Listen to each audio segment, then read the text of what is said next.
ಇದು ನೋಡಿ mixing tap fit ಮಾಡೋಕ್ಕೆ ಮೊದಲೇ ಶವರ್ ಫ್ರೇಮ್ ಫಿಟ್ ಮಾಡಿದ್ವಿ. ಈ ಶವರಿಗೆ ಹೋಗುತ್ತೆ. ಇದು ಹಾಟ್ ವಾಟ್ರ್, ಇದು ಕೋಲ್ಡ್ ವಾಟ್ರ್. ಅದಕ್ಕೆ ಈಗೊಂದು ಕನೆಕ್ಟ್ರ್ ಹಾಕ್ತಾಯಿದ್ದಾರೆ ನೋಡಿರಿ.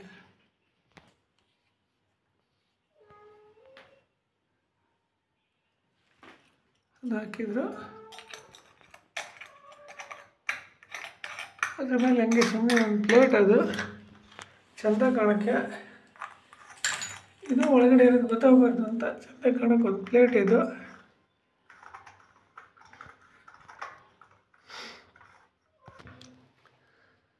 ಇದು ನೋಡಿ ವಾಲ್ ಮಿಕ್ಸರ್ ಇದು.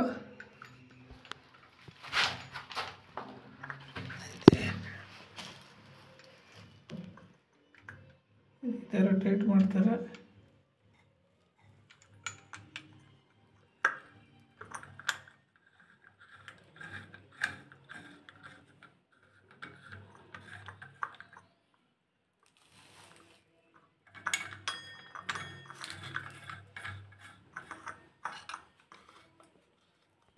ನೋಡಿ ಶವರಿನ ಕಡ್ಡಿ ಇದು ಇಲ್ಲೊಂದು ಹಾಕ್ತಾರೆ, ಇದು ಇಲ್ಲಿಗೆ ಹಾಕ್ತಾರೆ. ಇದಾದಮೇಲೆ ಮೇಲ್ಗಡೆ ಶವರ್ ಫಿಟ್ ಮಾಡಿದ್ದೀವಿ.